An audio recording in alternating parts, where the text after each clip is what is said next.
तो जय श्री राम दोस्तों, आज था मंगलवार। घर में 11 बार हनुमान चालीसा करके घर की पूजा करके भोलेनाथ के दर्शन करने गई और फिर अपने हनुमान दादा के मंदिर गई। वहाँ पर मैंने दर्शन किए क्योंकि आन्या के रिपोर्ट्स चेकअप कराने जाने थे, ब्लड चेक वगैरह, एक्सरे, सोनोग्राफी सब कराने जाना था। तो मैंने सोचा पहले दादा को बिना बोले कैसे जाऊँ। तो यहाँ पर सबसे बोला, दादा को बोला कि चलो मेरे साथ और देख लो रिपोर्ट सब कुछ। ऐसी ही बातें की मैंने उनसे कि देखो ऐसा मत करो, मेरी छोटी बच्ची है, उसे परेशान मत करो, आप जितना परेशान करना मुझे करो। मतलब दादा तो नहीं करते, मजाक में बोली। मैंने कहा दादा उसे तकलीफ़ नहीं होनी चाहिए, उसकी तकलीफ़ मुझे दे दो, लेकिन चले उसको ठीक कर दो। बस ऐसे बोलकर जल्दी से आ गई थी। मेरे पास वक्त नहीं था क्योंकि अपॉइंटमेंट लिया था और वो टाइम निकल रहा था। तो जल्दी जल्दी यहाँ पर मैंने दर्शन किए दादा के और फटाफट से फिर हम लोग हॉस्पिटल गए। तो आप लोग भी दर्शन कर लो पहले प्रभु। जय श्री राम। सीताराम सीताराम सीताराम हरे हरे नमः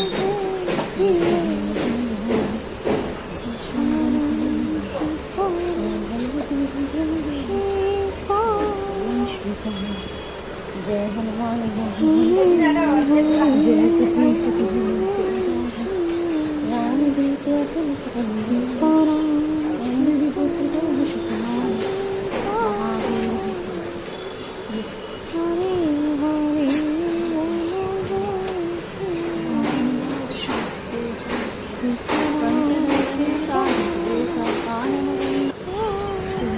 फिर यहाँ पर मैं आ गई थी बाहर। गौ माता रहती तो हमेशा मैं मंगलवार शनिवार जब भी मंदिर जाती हूँ मुझे गौ माता दिख जाती है। तो यहाँ पर मैं ये थाली ले लेती हूँ, घास और 2 लड्डू होते हैं और दोनों ही गौ माता को खिला देती हूँ। तो बहुत प्यारी प्यारी यहाँ गौ माता है।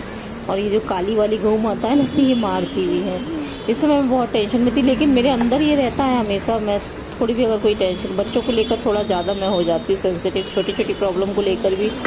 मैं बच्चों को लेकर थोड़ी हूँ ऐसी, चाहे वो छोटी प्रॉब्लम हो, मैं डर जाती हूँ। तो यहाँ पर मैंने गौ माता को खिलाकर फिर यहाँ पर, क्योंकि सुबह श्रेया के पापा, आन्या के पापा थे, तो उन्होंने कहा कि चलो मैं छोड़ता हूँ, आन्या का दिल भी खुश हो जाएगा। तो वो अपने बॉस की BMW गाड़ी लेकर आए थे, तो उसमें बैठकर, क्योंकि नई कार देखकर आन्या इतनी खुश होती है ना, उसे कार में बैठना देखना बहुत अच्छा लगता है। और मेरे हस्बैंड का काम ही ऐसा इधर उधर जाना होता है, तो वो कंपनी की गाड़ी ही इस्तेमाल कर लेते हैं। तो फर्स्ट टाइम BMW लाए थे और मुझे भी गाड़ी सच बताऊँ बहुत अच्छी लगी। और आने तो इतनी खुश हो गई थी कि आधी तो वो सब भूल गई थी, दर्द तकलीफ सब कुछ इस समय में, और बहुत खुश थी। और आप देखिए उसकी खुशी। श्री राम जय जय समस्या देते हैं, समस्या का समाधान भी देते हैं।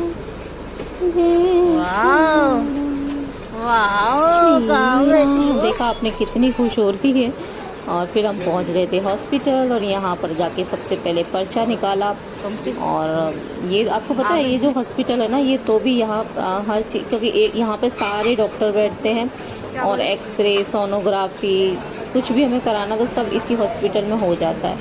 और ये हमारे क्षेत्र का रीजनेबल हॉस्पिटल भी है। मतलब सारी रिपोर्ट्स वगैरह निकाल के 3-3.5 हज़ार का मतलब बिल बना था। चेकअप्स के सारे, ब्लड वगैरह सब, क्योंकि थोड़े बड़े चेकअप वगैरह भी थे। लेकिन बाकी जगह अगर मैंने पूछा था तो वही 6,000 का था, मतलब डबल भाव था। और मुंबई में हर चीज़ बहुत महंगी है। तो फिर यहाँ पर हमने सबसे पहले सोनोग्राफी, फिर एक्सरे करवाया, फिर उसके बाद ब्लड इसका निकलवाया। और ब्लड निकलने में ये बहुत रोई है। बाकी चीज़ें तो इसने अच्छे से करा ली। रोई तो नहीं, ज़्यादा नहीं रोई, लेकिन उस समय रोई जब निडिल डाली जाती तो बड़े बड़ों को रोना आ जाता है, तो ये भी रोने लगी। तो बस ये मैं आगे पीछे हो गया है मेरा वीडियो थोड़ा सा। ये पहले इसके बाद का जब भी चेकअप हुआ है वो बाद में आपको दिखेगा देखने के लिए। तो बस यहाँ पर हॉस्पिटल में पहुँच गई थी। यहाँ सोनोग्राफी और एक्सरे के लिए हम लोग बैठे थे, इसके अंदर भी फिर वो गई है। और अब आएगा जब इसका ब्लड चेक हुआ है। तो देखो किस तरीके से यहाँ पर ये रो रही है।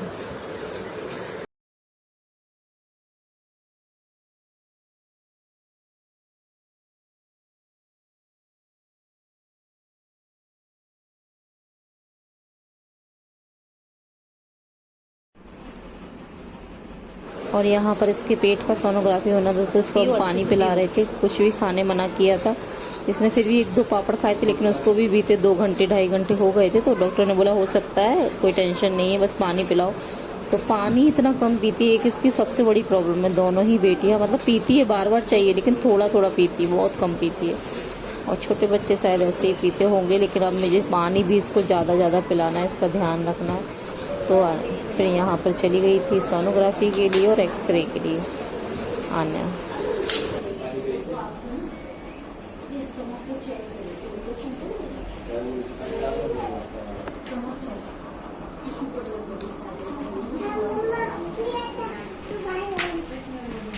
मैं डॉक्टर के से आ गई हूँ। आने के बाद मैंने यहाँ फ्रूट का भोग लगा लिया है प्रभु को, और आने की रिपोर्ट निकाले हैं। शाम को रिपोर्ट मिलेगा।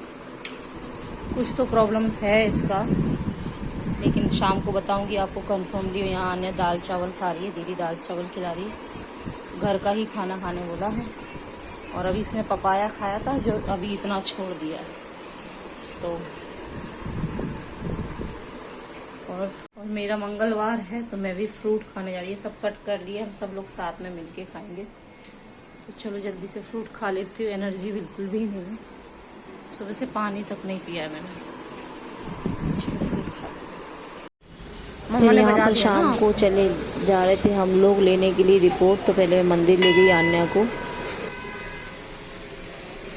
बस देखो, जय जय करो, जय जय करो, जय श्री राम बोलो। कि तो मुझे ठीक कर दो।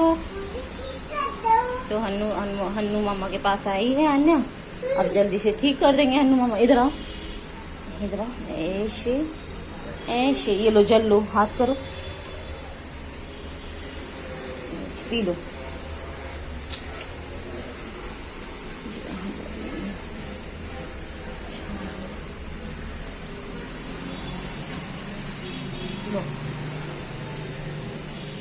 क्या हुआ?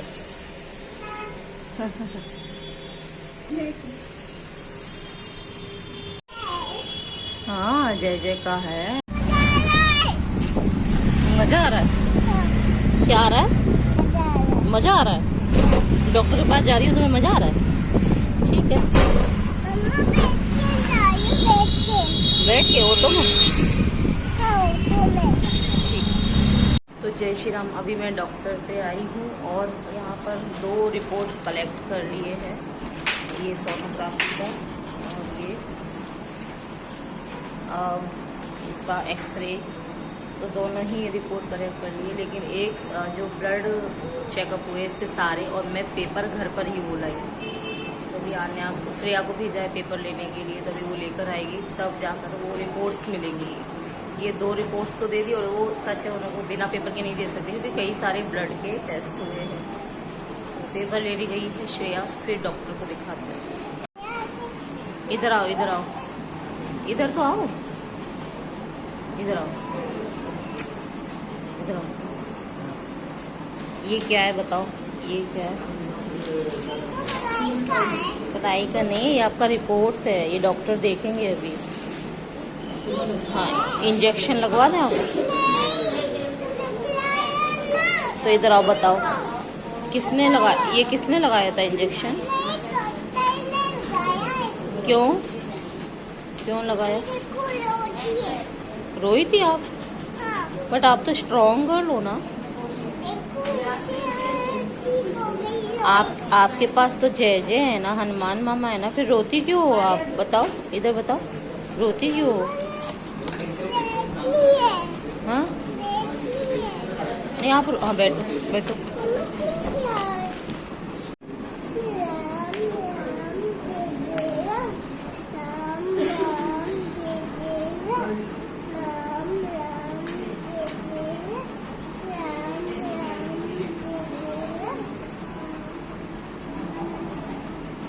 नहीं जाना,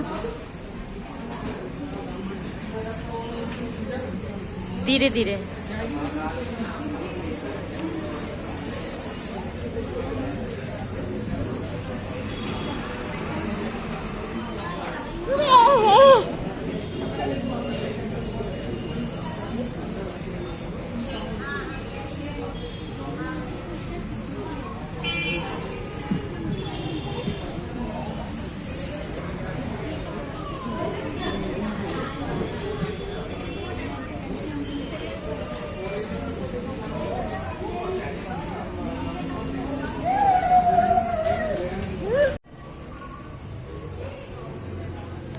हॉस्पिटल है जिसमें मैं आती हूँ, आर झुंझुनवाला लाइंस हॉस्पिटल। यहाँ आन्या को दिखाया, इधर देखो आन्या।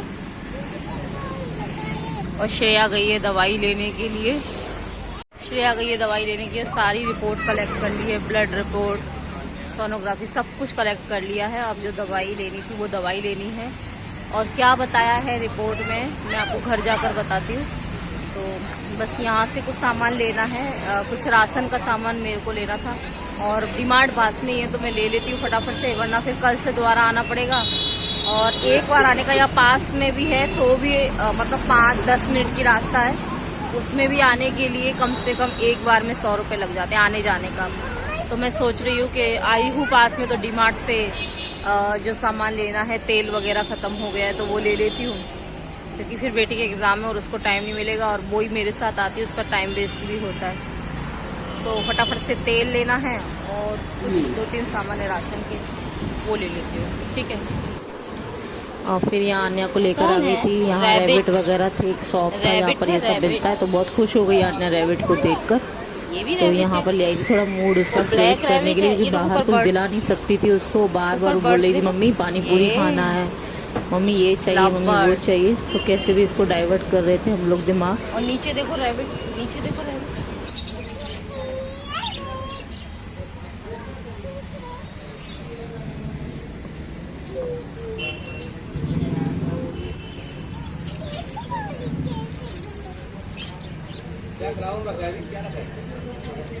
अच्छा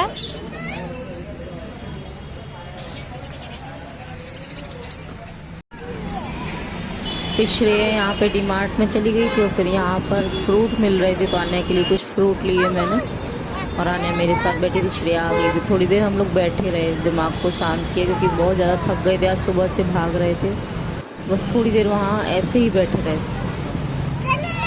चल रहा तो मैं आ गई हूँ डॉक्टर के पास से। आन्या आप आ गए डॉक्टर के पास से, और क्या आपको ठीक हो अभी, तभी ठीक है। और अभी इसका सारे रिपोर्ट मैं आपको दिखाऊंगी। और यहाँ भगवान जी को मैं मंदिर होकर आई थी और भगवान जी का फेवरेट फल लाई हूँ मैं। सच बताऊँ तो फर्स्ट टाइम मैं खिलाने वाली हूँ भगवान जी को राम फल। कहते हैं जैसे सीता फल होता है ना, वो सीता जी खाती थी, और राम जी का फेवरेट फल होता है ये राम फल। मैं आपको दिखाती हूँ, कितने लोगों ने खाया प्लीज़ बताना। मैं तो सच बोल रही हूँ, मैंने नहीं खाया पहले कभी, तो मैं पहली बार। ऐसा होता है ये, थोड़ा थोड़ा गुआवा जैसा दिखता है, लेकिन ये राम फल है। और ये कैसा होता है मुझे पता नहीं, तो मैं अभी भोग लगाऊंगी। मैं मतलब लाई हूँ 1 किलो लेकर आई हूँ, तो फटाफट से भोग लगाती हूँ। और मैं भगवान जी के लिए ये पाइनएप्पल भी लाई हूँ, क्योंकि आन्या को खाना था, तो पहले भोग लगाती हूँ फिर आन्या को पाइनएप्पल खिलाती हूँ। यहाँ इसकी सारी दवाइयाँ आ गई हैं और रिपोर्ट्स की जानकारी मैं अभी आपको देती हूँ। पहले मुंह हाथ धोकर भगवान जी का भोग लगा देती हूँ, जिससे वैसे पाइनएप्पल दे सकूँ, ठीक है। तो जय श्री राम दोस्तों। और हॉस्पिटल से आके बहुत टाइम हो गया, मैं मंदिर भी गई, फिर फ्रूट्स वगैरह कुछ लिए, और अन्य के रिपोर्ट्स आ गए हैं। ये रिपोर्ट्स सारे मेरे पास हैं, डॉक्टर से भी मिलकर आई हूँ, सारे डाइट वगैरह सब। और बहुत सारे कमेंट आ रहे हैं, क्योंकि मैं अभी लाइव नहीं आई हूँ। तो मैं दोपहर में लाइव इसीलिए आई थी क्योंकि मैं आपको अपडेट दे रही थी, और आपको पता है कि मैं हॉस्पिटल गई हूँ, तो जनरली इतना टाइम नहीं मिलता, फिर भी ये ब्लॉग में ख़त्म करना है। तो ये देखिए, ये एक एक्सरे का है, सोनोग्राफी का। मैं अंदर आपको देख कर बताऊँ, ये है सोनोग्राफी का। ये पेट का जो सोनोग्राफी हुआ था, सबसे पहले मैं आपको बता दूं, इसमें थोड़ी सी स्वेलिंग आई है, स्प्लिन में कुछ स्वेलिंग बताया है, वो मतलब ज्यादा बड़ा नहीं है प्रॉब्लम, दवाइयों से चला जाएगा। मुझे बहुत डर लग रहा था एक्चुअल में कि कहीं ज्यादा बड़ी प्रॉब्लम तो नहीं है, छोटी बच्ची है, और एक्चुअल में डर रही थी कहीं लीवर किडनी उस पर तो नहीं स्वेलिंग है, तो वैसा नहीं है। स्प्लिन करके, क्योंकि इसको इन्फेक्शन है, मतलब इसको ना ये इन्फेक्टेड हो जाती है। किसी को सर्दी खांसी हो गया, या किसी को भी मतलब कोई एलर्जी है, धूल मिट्टी से इसको एलर्जी है, और सर्दी खांसी से बाहर का कुछ भी हवा लग जाती है उससे, या ठंडा खाने से इसको एलर्जी है। मतलब इसकी एलर्जी का पता चला इस ट्रीटमेंट में कि इसको एलर्जी है, ये ठंडा इसको नहीं बर्दाश्त होता। फिलहाल इसको मतलब 1 साल इसकी ठंडा नहीं खिलाना है इसको, मतलब आइसक्रीम वगैरह, क्योंकि इसको आइसक्रीम बहुत पसंद है। तो अब ये पता चला, पहले ऐसा नहीं पता था मुझे। और बाहर का खाने को भी अभी फिलहाल बोला है कि 1 महीने तक बाहर का कुछ ना खाए। खाना खा सकती है, मतलब नेचुरल अगर आपके सामने बन रहा है उस जगह आप खा सकते हो, लेकिन कोई भी पैकेट फूड, पैकेट जूस जो हर डॉक्टर कहते हैं वो सब इसको मना किया है खाने के लिए। ठीक है, तो थोड़ी सी स्वेलिंग बताइए स्प्लिन में। अब स्प्लिन क्या होता है मुझे नहीं पता, और मैं नाम भी सही ले रही हूँ वो भी मुझे नहीं पता, कुछ मिस्टेक बोल रही हूँ तो सच बताऊं मेडिकल लैंग्वेज मुझे नहीं पता, आप लोग बताना वो क्या होता है अगर आप किसी को पता हो तो बाकी सब नॉर्मल है, पेट का, किडनी, लिवर एंड फंक्शन सब कुछ क्लियर है इस रिपोर्ट में। ठीक है, थोड़ी सी सूजन है जो 15 दिन के ट्रीटमेंट में ठीक हो जाएगा। और ये इसका एक्सरे कराया था चेस्ट का, तो ये भी नॉर्मली है, लेकिन थोड़ा सा इसमें कफ का इश्यू बताया है कि इसको कफ जमा हो गया, काफी समय से वो कफ जमा है, तो उसका भी दवाई चल रहा है। और जो मुझे टेंशन था एडमिट वगैरह तो नहीं करना है, तो वो नहीं है, दवाई चलेगा 15 दिन तक, और क्या कहते हैं एंटीबायोटिक्स वगैरह, और थोड़ा सा डाइट करना है इसका फॉलो, और मास्क लगाना है इसे 1-1.5 महीने, तो ठीक हो जाएगी। उसके बाद फिर ये मैंने सीबीसी वगैरह, डेंगू, मलेरिया, इन सब की रिपोर्ट निकाली थी जो एकदम परफेक्ट आई है। सीबीसी परफेक्ट है। ठीक है, इसका हीमोग्लोबिन भी 11 है, 11.9, मतलब 12 के आसपास ही है। ठीक है, बाकी प्लेटलेट्स भी अच्छा है, इसका 3.5 लाख है, और बाकी सब ठीक है, मतलब जो होना चाहिए, जिस बच्चे का जो होना चाहिए उसी तरीके से। इसका डेंगू, सॉरी ये क्या है, हाँ ये मलेरिया का रिपोर्ट भी नेगेटिव है, फोटो भी निकाल लेना हमने लिए। और ये डेंगू का रिपोर्ट भी नॉर्मल है। ठीक है, सबसे ज्यादा डर इसी का था मुझे, डेंगू मलेरिया जो यहाँ बहुत ज्यादा चल रहा है। वैसे मैं इसका ध्यान रखती हूँ, खाने पीने का भी, सब चीजों का, इसीलिए मुझे अपने प्रभु पर यकीन था कि वो रिपोर्ट सारे ऐसे देंगे। और छोटी छोटी प्रॉब्लम तो कि दर्द हो रहा था तो मैं समझ तो गई थी प्रॉब्लम तो है, और इसको एलर्जी प्रॉब्लम है एक्चुअली में, इसको जल्दी एलर्जी हो जाती है, इसका इम्यूनिटी थोड़ा सा कमजोर है, तो उसी पे ट्रीटमेंट करेंगे। अब जैसे कि मैंने बोला था मैं आयुर्वेदिक और होम्योपैथिक पर जाने की सोच रही हूँ, लेकिन फिलहाल ये 15 दिन का ये कोर्स मैं कम कर लेती हूँ कंप्लीट, उसके बाद मैं इसको होम्योपैथिक या आयुर्वेदिक का ही ट्रीटमेंट कराऊंगी, क्योंकि मैं नहीं चाहती कि एलोपैथिक की अब ज़्यादा दवाई इसके बॉडी में जाए, और ज़्यादा एलोपैथिक दवाइयाँ हमें खानी भी नहीं चाहिए, गर्म होती हैं। और मेरे परिवार में ससुराल मायके सब जगह की हिस्ट्री देखी है मैंने, ज़्यादा दवाइयों का इफेक्ट मैंने देखा है, बहुत करीब से देखा है, अपनी माँ को देखा है, अपने बच्चों को देखा है, अपनी सासू माँ को देखा है, अपने जेठ जी को देखा है, अपने आप को देखा है मैंने खुद को। बहुत दवाइयाँ मेरी लाइफ में, मेरे शरीर में गई ऑपरेशन वगैरह की वजह से, तो मैं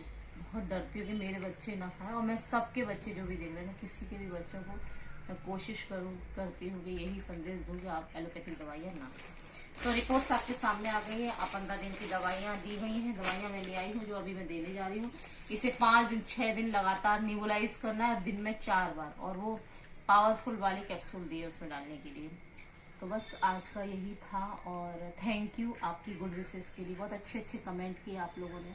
किसी ने मेरे लिए सुंदरकांड किया, किसी ने हनुमान चालीसा किया, किसी ने प्रसाद बोला, इसके लिए तहे दिल से शुक्रिया। और आप लोग आन्या को अपनी बेटी की तरह समझते हैं, सब लोग कहते हैं हमें आन्या से मिलना है, तो जल्दी हम मिलेंगे भी। और इस ब्लॉग को प्लीज़ शेयर करना, और ज़्यादा से ज़्यादा सब्सक्राइब कर लेना जिन्होंने नहीं किया है, बेल आइकन प्रेस करना जिससे मेरा वीडियो सबसे पहले आप तक पहुंच सके। और मेरा इंस्टाग्राम आईडी है देसी मम्मी संध्या, उसे भी फॉलो कर लेना। फेसबुक आईडी संध्या दुबे, उसे भी फॉलो कर लेना, आप वहाँ मुझसे बात भी कर सकते हैं। और उससे मैं बोलूँगी शेयर जरूर करना। और मैंने एक चीज़ बोला था, लाइक नहीं करते ना तो फिर यूट्यूब भी हमें सपोर्ट नहीं करता, और आपको लगता है कि मैं अच्छी वीडियो बनाती हूँ तो प्लीज़ लाइक करना, क्योंकि आप जब लाइक करते हो ना तो यूट्यूब खुद उस चैनल को और लोगों तक भेजता है, तो आपके लाइक करने से मुझे ये फायदा होता है, तो प्लीज़ लाइक किया कीजिए। ठीक है, तो मिलते हैं कल फिर एक अच्छे फ्रेश ब्लॉग में। प्रभु की कृपा बनी रहे, मुझे अपने प्रभु पर पूरा विश्वास है, हर समय वो हमारे साथ रहते हैं, छोटी छोटी मुश्किलें आती रहती हैं, उसका सामना हमें करना चाहिए, है ना। और जिन जिन लोगों ने सबसे ज़्यादा चिंता की उनको तहे दिल से शुक्रिया, और आपकी शुभकामनाओं के लिए शुक्रिया। सभी मेरे परिवार वाले भी, मेरे सभी लोगों के लिए ढेर सारी शुभकामनाएं। थैंक यू, मिलते हैं नेक्स्ट वीडियो में। जय श्री राम, जय हनुमान। तो दोस्तों मैंने सारी रिपोर्टें आपको दिखा दी और मैं मानती हूँ कि प्रभु हमेशा मेरे साथ रहते हैं। मैं सच बताऊँ 2-3 दिन तक मैं इतनी टेंशन में रही हूँ, इतने प्रेशर में रही हूँ जब तक इसके रिपोर्ट्स नहीं आए हैं। और आज मैंने डॉक्टर से बात भी की, उन्होंने कहा टेंशन मत लो। अभी मुंबई में 80% लोगों को ये 70% बच्चों में, छोटे बच्चों में ये इन्फेक्शन हो रहा है। मैं वहाँ देख रही थी, बहुत बच्चे आ रहे थे और ये एलर्जी का प्रॉब्लम है, इम्यूनिटी का प्रॉब्लम है और इसको वैसे ही बचपन से इसको बहुत सारे प्रॉब्लम होते रहते हैं। तो मैं उन्होंने कहा कि क्यूरेबल है, ये जल्दी ठीक हो जाएगा, एडमिट करने की ज़रूरत नहीं है। ना ही कुछ मुझे थोड़ा ज़्यादा टेंशन हो रहा था कहीं सूजन ऐसा तो नहीं, वो नहीं। और मैं आज प्रभु से बोल कर गई थी, आज मंदिर भी आन्या को ले गई, आपने देखा होगा किस तरीके से आन्या। और अब विश्वास मानिए, अब मैं जाकर बहुत हल्कापन मुझे महसूस हो रहा है। भले ही उनका ट्रीटमेंट अभी दवाई चलेगा तो वो भी कराऊंगी। और बस ऐसे ही प्रभु पर विश्वास रखकर कोई भी कार्य कीजिए। सुख दुख आते रहते हैं, छोटी छोटी प्रॉब्लम्स आती हैं, लेकिन प्रभु उनसे निकाल देते हैं हमें। चाहे बड़ी भी प्रॉब्लम क्यों ना हो, प्रभु निकालते हैं, बस विश्वास रखिए। मुझे हमेशा ये विश्वास रहता है, अपनी जब तक मैं जिंदा हूँ, अपनी एक एक सांस तक मुझे ये विश्वास है कि प्रभु मेरे साथ है। ऐसा ही विश्वास आप रखिए तो हर एक, क्योंकि हम इंसान हैं, ठीक है, निकाल देंगे वो आपको। अगर आप उनके चरणों में होंगे, उनका हाथ आपके सर पे होगा तो वो आपको खींच के ले आएंगे हर एक प्रॉब्लम से। और आप विश्वास ही नहीं करेंगे, इधर उधर भटकेंगे तो फिर कुछ नहीं कह सकते, है ना। तो प्रभु पर विश्वास करें, अपना कर्म करें, अपनी तरफ से जो कर सकते हैं वो करें। फिलहाल अभी मैं थोड़ी सी रिलैक्स हूँ और इन 4-5 दिन में जो स्ट्रेस हुआ है मुझे, मेरी पूरी फैमिली को, सभी को, सब स्ट्रेस में थे, तो थोड़ा आप सब रिलैक्स होंगे। और आप सब भी मेरे साथ स्ट्रेस थे, तो ये देखकर मुझे बड़ी खुशी हुई कि मेरे पास थोड़े ही लोग हैं लेकिन कितने अच्छे लोग हैं, अच्छे कमेंट कर रहे थे। मैं जब वीडियो नहीं बना रही थी तब मुझे कमेंट करके पूछते, दीदी आन्या कैसी है, हमें खबर दो, आन्या कैसी है, वो ठीक है, सुंदरकांड कर रहे हैं, क्या क्या पूजा पाठ कर रहे हैं। मुझे बहुत खुशी, थैंक यू, दिल से शुक्रिया। और बस ऐसे ही आशीर्वाद देते रहिए मेरे दोनों ही बेटियों को और आप सबके बच्चों को भी ढेर सारा आशीर्वाद। और बस वीडियो को शेयर कीजिए। नेक्स्ट कल मैं बिल्कुल फ्रेश होकर वीडियो बनाऊंगी और कल और एक अच्छा सा वीडियो मिलेगा। इस वीडियो को भी लाइक कर दीजिए, आप लाइक करेंगे तो वीडियो आगे बढ़ेगा, ठीक है। श्री राम।